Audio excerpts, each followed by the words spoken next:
Dre Greenlaw with us in the Niner locker room, and Dre, obviously you guys going to the playoffs, and it's a good vibe in here. How you feeling about the team's chances to advance past this weekend?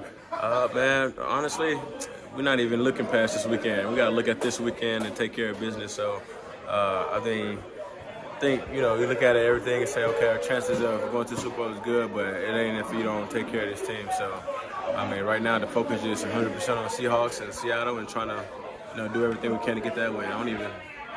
Yeah, Walker's running the ball well. Yeah. What's the key to stopping him? Is there a key? He's a very explosive runner. So, for us as a defense, you just got to make sure we're putting body on him. Making sure he feel our contact, and then when he decides to bounce it and run to the edge, we just got to be able to run and go get him. To me, like one of the keys for this team to advance is the health of the linebacking core overall. Because if you guys are playing fast and physical, I think you kind of set the tone.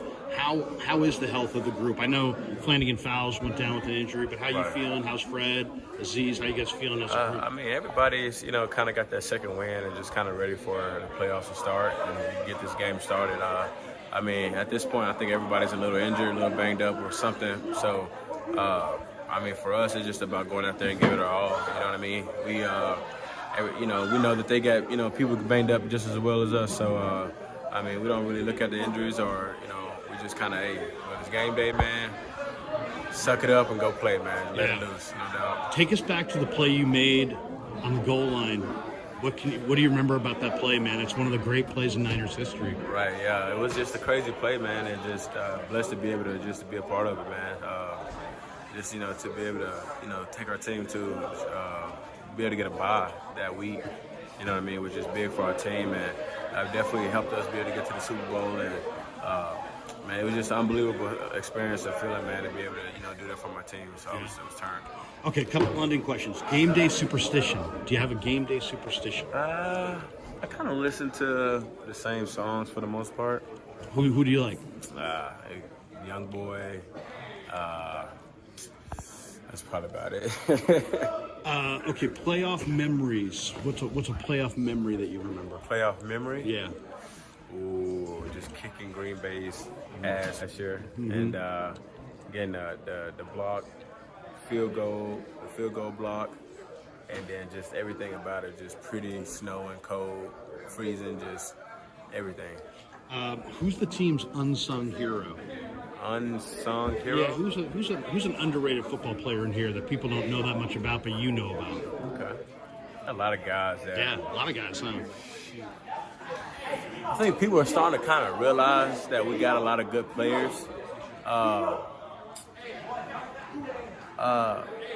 like to see David Price get a little bit of that ball. I think he's kind of one of them guys that nobody's not sure about quite yet, but I think once he gets comfortable getting the ball in his hands, he really makes himself happen. I agree with you on that. He hits. He deals out some punishment. Yeah. He doesn't just take punishment. Exactly. He giving deals it too. So I like to see him run. Best trash talker. Is there a good trash talker on this team? Trash talker. Or anybody talk a lot on the field that makes you laugh? I probably talk them on our team. I'm probably the one that says the most stuff. Okay. I don't really talk trash, but if we're on defense and I feel like they're not good enough, I let the defense and I let the offense know that they're not good enough and that we should kick their ass. My bad, but yeah. So best dressed teammate. Who's the best dressed guy in the room? Ooh, okay. Shoot. I like Trent Williams swag. Trent got some good. I've heard that. I've heard it. Some people say that big boy swag. Yeah. I think that good swag. How about locker room DJ? Who plays the music in here? Oh, me. You? For sure. For sure. All right. And then who's the best dancer on this team? Dancer.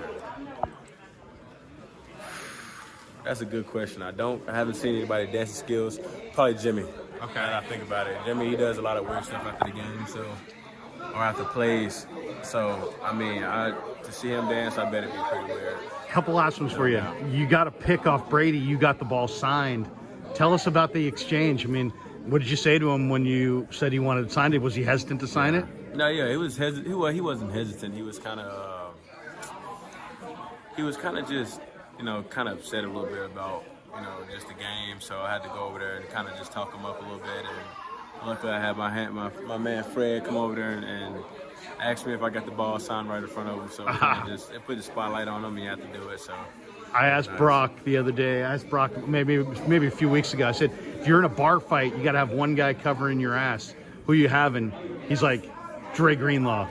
So I'll throw that question to you. You're in a bar fight. You got to have one guy in here covering you. Who you going with? I need somebody to have my back. Yeah, who's got your back? Who do you want if all of a sudden stuff's going down? Okay, I got a couple guys that I know that's going to show up. Aziz going to pull up for sure. Yeah. Aziz got me. Yeah, Aziz loves. Who loves to hit more, you or Aziz? Which one loves to hit more? Yeah, because Aziz loves to hit too, man. Aziz loves to hit. Aziz is a great hitter. I like to hit more, but I like picks too. So I want the ball. If I'd rather have the pick. I'd rather have the ball than have tackles. Okay. So, yeah. Last one for you. Charvarius has added a ton to this defense. I loved his matchup with DK, where they were just going at it. Right.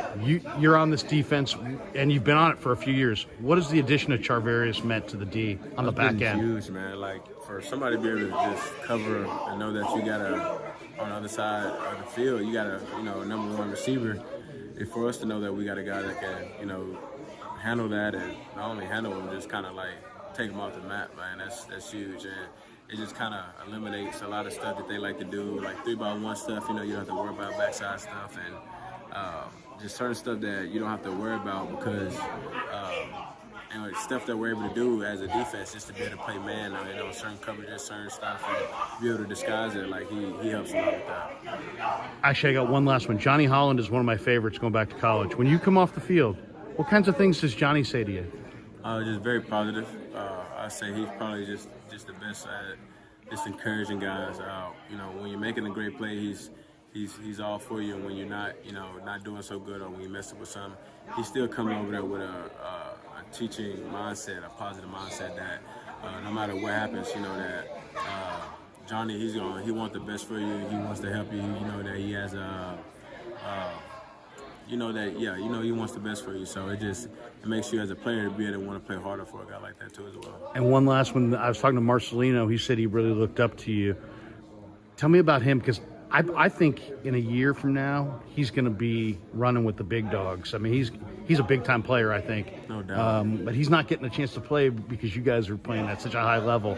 But you see him in practice. What do you think of Marcelino's game? Yeah, just a very athletic guy, can run, strong, can play Mike Willerson, he fits our defense perfect, the way that he moves. He's haven't played much in the box, but for him to get the chance to play in the box this year and just learn under us, then it's just gonna set him up, for the future. And he got a bright future ahead of him. Yeah.